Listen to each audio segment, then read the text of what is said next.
దయచేసి న్యూస్లోకి వెళ్లే ముందు ఈ వీడియోని లైక్ చేయండి, ఛానల్ని సబ్స్క్రైబ్ చేసుకొని చూసే ప్రయత్నం చేయండి. ఇక బ్యాక్గ్రౌండ్లో ఒక టైటిల్ కనిపిస్తా ఉంది. తెలంగాణ రాష్ట్ర ముఖ్యమంత్రి వర్యులు మన అన్న యనుమల రేవంత్ రెడ్డి గారట చంద్రబాబు నాయుడు గారికి కౌంటర్ వేస్తారట. సో కౌంటర్ వేసి అంత కథ మరి రేవంత్ అనుకుందని మీరు అనుకుంటావురా?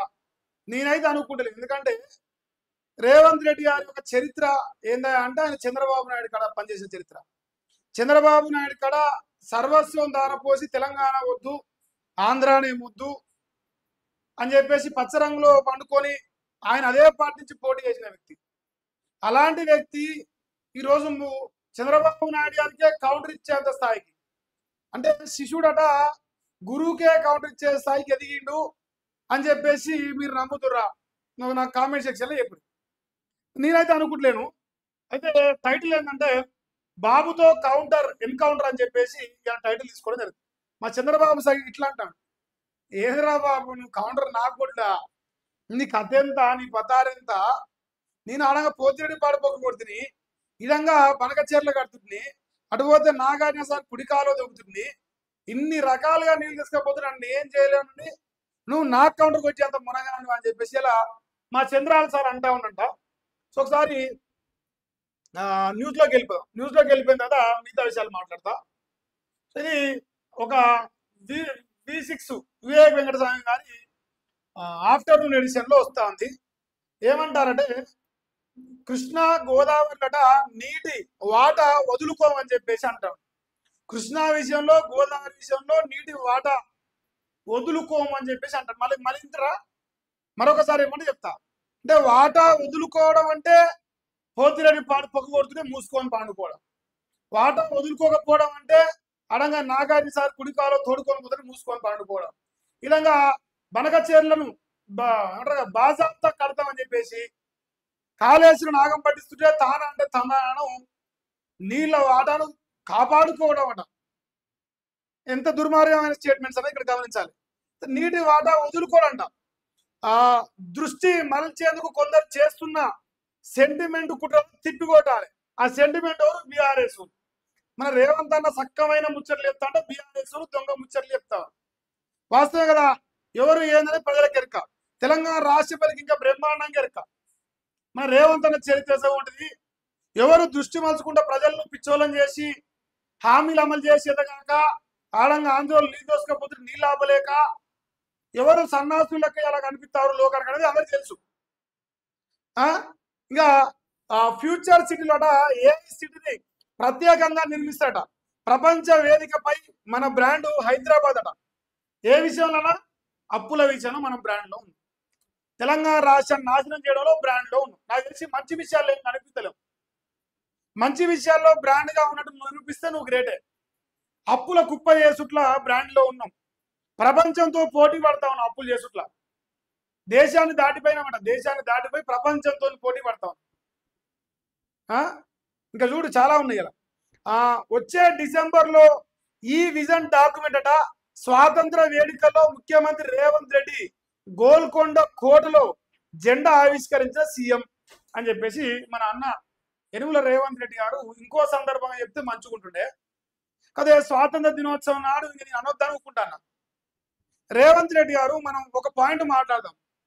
ఈ సందర్భంగా నువ్వు వేయింది తెలంగాణ రాష్ట్రం ఏర్పడ్డాక స్వాతంత్ర దినోత్సవ వేడుకలకు నువ్వు వేయను, జెండా ఎగిరేసిన సంతోషం. తెలంగాణకు స్వతంత్రం వచ్చింది. నువ్వు ఆనాడు ఏ పార్టీలో ఉన్నావు? ఆంధ్రలో పార్టీలో ఉన్నావు. నిన్న మాడదాకా ఏ పార్టీకి రాజకీయం చేసినావు? ఆంధ్రలో పార్టీకి రాజకీయం చేసినావు. ఏ దాని గురించి మాట్లాడుతున్నావు? నీళ్లు, నిధులు, నియామకాల్లో నీళ్ళ గురించి మాట్లాడతావు.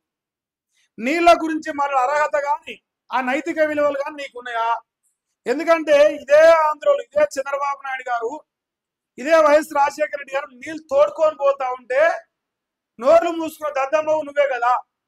ఇవాళ ఏదో గొప్పగా నా అంత మంచోడే లేడు, నాతో గొప్పోడు లేనట్టుగా రేవంత్ రెడ్డి గారి తెలంగాణ నీళ్ళ విషయాలంటే వెనకాడుకు వేసేది లేట. అది మళ్ళీ స్వాతంత్ర దినోత్సవం నాడు ఇంకా దొంగ మాటలు జెండా సాక్షిగా. నిజమేందంటే ప్రజల్ని ఎట్లా పిచ్చోళ్ళం చేయాలి, చంద్రబాబు నాయుడికి ఏ రకంగా కృష్ణా నీళ్లు గోదావరి నీళ్లు దోచిపెట్టడం ఒక కార్యక్రమానికి నువ్వు శ్రీకారం చుట్టినట్టుగా ఉన్నది. ఇక్కడ తెలంగాణలో ఎవరినైనా అడుగుదాం, నువ్వు నీళ్లు తీసుకొస్తావని కానీ నీళ్లు ఇస్తామని కానీ ఎవరికి నమ్మకం లేదు. నువ్వే చెప్పుకుంటూ ఇక సిగ్గు లేకుండా నీళ్లు బ్రహ్మాండంగా ఆంధ్రకు దోషి పెడతానా తోడుకొని పోతారని ఇదే చంద్రబాబు నాయుడు గారు మంగళారతి పాట పాడుకుంటా మరి తోడుకపోయింది అలా ఆ శ్రీశైలం కాడ పోతిరెడ్డి పాడు పొగ కొట్టుకొని ఆడంగా తోడుకొని పోతే మీరు SLBC అలా మనసులో నమ్మి దౌర తీస్తాను చెత్తగాలి. మరి నీళ్లు ఏ రకంగా కాపాడతారు? గేట్లు ఎత్తితే నీళ్లు మనకు రాలే, గేట్లు ఎత్తితే నీళ్ళు అవతలకి పోయినాయి. రేవంత్ అన్న 4 రోజులకే గేట్లు బంద్ చేసినా మళ్ళీ 4 రోజులు అయితే మనకు తెలుసు. ఇంకెన్నిసార్లు గేట్ తీసినా మనకేం పెద్ద ఫాయిదా లేదు, మనకేం ఫాయిదా లేదు. వాస్తవానికి ఫాయిదా ఉన్నది అంటే ఆంధ్రోలకు ఉన్నది. ఆంధ్రోలకు తెలంగాణ నీళ్లు తోడుకొని పోవడానికి ఫాయిదా ఉన్నది. నువ్వు దానికి పని చేస్తాను. మీరు చెప్పురా నాకు ఎవరైనా సరే. రేవంత్ రెడ్డిని అందుకే పోలికి పెట్టినా ఏమనంటే చంద్రబాబు రేవంత్ రెడ్డి గురు శిష్యుల బంధం ఎప్పటికీ తెగదు. నీళ్ళ కోసం కౌంటర్ ఇవ్వడం అనేది ఒక నాటకము, ఒక నాటకం. ఇదంతా రంగస్థలం పైన నాటకం అన్నట్టు అనిపిస్తుంది నాకైతే. దీన్ని ఎవరు కూడా ప్రజలు నమ్మరు. దొంగేశం నువ్వు వచ్చినట్టు చెయ్యి, నేను ఏడ్చినట్టు చెప్తా, మధ్యలో ప్రజలు చూడగలని చేద్దాం, మనం నీళ్ళు తోడుకొని పోదాం. గురుదక్షిణ కింద నీళ్ళు ఇస్తాను అని మనకు మంచి పేరున్నది, ఓ బిరుదు కూడా ఇచ్చారు తెలంగాణ ప్రజలు.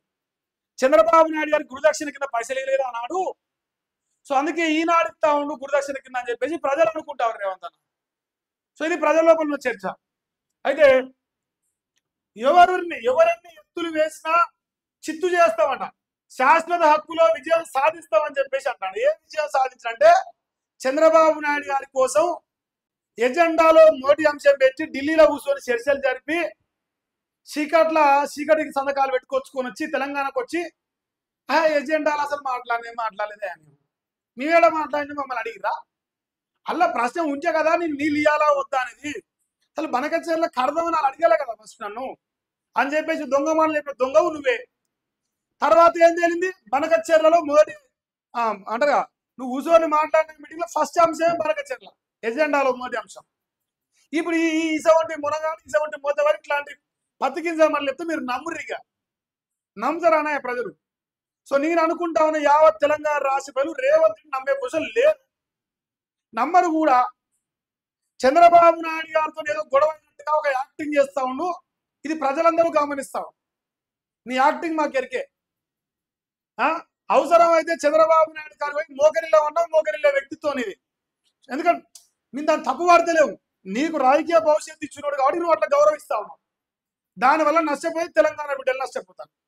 నీకు పచ్చ రంగులో ఎప్పుడే ఉన్నది, తెలంగాణ వచ్చినాక కూడా పచ్చ రంగులో ఏమనుకున్నావు, తెలంగాణ వచ్చినా కూడా పచ్చ రంగు నుంచే ఎమ్మెల్యే అయినావు. అసవంటి రాజకీయ చరిత్ర అనేది, తెలంగాణ ద్రోగుల చరిత్ర అనేది, పచ్చ రంగుల చరిత్ర అనేది. నువ్వు నీళ్ళ గురించి మాట్లాడతావు, నీకు అసలు హక్కున్నదా? ఈయన దోడకపోతానంటే కదా ఇంత పెద్ద ఉద్యమం జరిగింది. ఇప్పుడు ఈయన వచ్చిండు ఈయన ఇప్పుడు ఏడుతాడు చూడు. వరద కష్టాలు భరిస్తున్నాం, నీళ్లు వాడుకుంటాం, అవి సముద్రంలోకి పోయే జలాలే. ఏమంటానంటే ఇప్పుడు మన కాంగ్రెస్ వాళ్ళు కాళేశ్వరం కూలిపోయింది అంటారు. ఎట్టా కూలిపోయేది కదా, మరి అలా నీళ్ళు ఆగవు కదా, ఆపే దమ్ము లేదు కదా మన కాడ గుజ్జులో. మరి అవి సముద్రంలో కలుతానే కాబట్టి వాడుకుంటానే, మరి నీళ్ళ బాధ మాకు తెలుసు ఆ బాధలు అంటాడు. అదే ఈయనకేమో నీళ్ళు కావాలి, ఈయన ఎన్ని దిక్కుల నీళ్ళు కావాలనుకుంటాం, ఈయనకి ఎంత బాధ తెలుసా?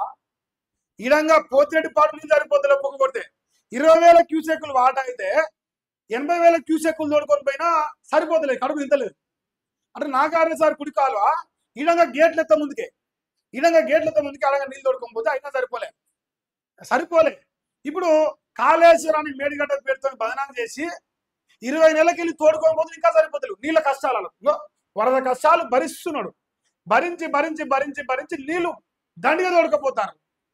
అలా బాధ అట్లున్నది, బాధే కదా మరి అది. సో చంద్రబాబు అంటే బాధపడతాడు నీళ్ళ కోసం. సముద్రంలో కలిసిపోయే నీళ్ళు వాడుకుంటూ అంటారు. బనకచెర్లపై ఎవరు అభ్యంతరం చెప్పాల్సిన అవసరం లేదు. మరి బనకచెర్ల పాయింట్ మళ్ళీ చంద్రబాబు సారు మాట్లాడిండు, మరి రేవంత్ అన్నే అసలు దాని మీద చర్చ లేదంట. వాళ్ళేమో మొదటి 7 అదే చూడాలి, బనకచెర్ల నలుగుడు. రాయలసీమ సస్యశామలే లక్ష్యమట. వెలుగొండకు ప్రాధాన్యత ఇస్తున్నాం, 2027లోగా పోలవరం పూర్తి చేస్తాం, స్వాతంత్ర వేడుకల్లో ఏపీ సీఎం చంద్రబాబు నాయుడు. ఇప్పుడు నీకు విషయం చెప్పనా, ఏమో టవర్లు అమరావతిలో టవర్లు పెట్టినా మా సారు అవి వీకినాయి. వర్షాలకు విజయం చంద్రబాబు నాయుడు గారి విజయం అంటే ఎంత బ్రహ్మాండంగా అనుకుంటారు. అందుకే 2027 వరకు పోలవరం ప్రాజెక్టు పూర్తి చేసుకున్నాడు. పోలవరం కడతాడు, బనకచెర్ల కడతాడు, పోతిరెడ్డిపాడు తోడతాడు, నాగార్జున సాగర్లో తోడతాడు. ఎలక్షన్లు జరుగుతుండగా పోలీసు బలగాలు తీసుకొచ్చి నిలబెట్టిస్తారు. ఇన్ని దుర్మార్గాలు చేస్తారు. అన్ని దిక్కుల నీళ్లు తాగుతారు. కృష్ణా నీళ్లు వాళ్ళు తాగుతారు, గోదావరి నీళ్లు వాళ్ళు తాగుతారు, ఇంకేమైనా ఉంటే వాళ్ళు తాగుతారు. కానీ వాళ్ళకు నీళ్ళ కష్టాలు, నీళ్ళ వరదలు, నీళ్ళ బాధలు ఫుల్గా ఉన్నాయి. మరి తెలంగాణోడు ఏం చేస్తాడు? పోరాటం చేస్తా, నా వాటా నాకు కావాలి. పోరాటం అనే డైలాగ్ కానీ అయిపోయింది.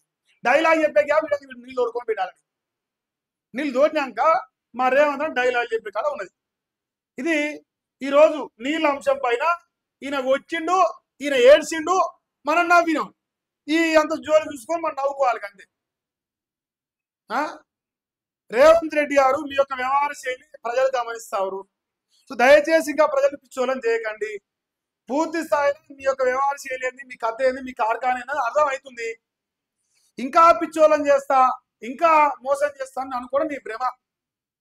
నువ్వు చంద్రబాబు నాయుడు గారికి చెంచాగిరి చేసినట్టుగా ప్రజలు అనుకుంటారు. ఇక నేను అలవలు అయితే అందుకే ఈ డైలాగులు పనిచేసి పని తలకాయకు జర పని చెప్పి నీళ్ళు ఎట్లు ఇవ్వాలి, 1,00,000ని 1,50,00,000 టన్నుల వరిధాన్యం పది ఊకనే మమ అని 4 మంత్రాలు చదవంగానే నీళ్ళు ఏ చేత కాక కరెంట్ ఏ చేత కాక రైతు బంధు ఏ చేత కాక రుణమాఫీ చేసేత కాక ఏం చేసేత కాక డైలాగులు వేసి బతానం మనం. అది మన యొక్క వ్యవహార శైలి మరి గమనించుకోవాలి. సో ఇది మా రేవంత్ అన్న గారు, మా చంద్రాల సారు ఫైటింగ్ ఫుల్ డిష్యూమ్ అని కొట్టుకుంటారు. చూసి నవ్వుకోవాలి. మరి మనం ఏం చేద్దాం? ఇంతవరకు ఉన్నదా స్వాతంత్ర వేడుకల్లో మరి అందరూ ఒక్కొక్కరు వస్తుంది. వీళ్ళిద్దరు స్వాతంత్ర వేడుకలు చేసిన అర్థం కాలే, మరి పంచాయతీ పెట్టుకుని అర్థం కాదు నాకు. ఆయన అదే జోలి, ఈయన ఇదే జోలి మాట్లాడారు.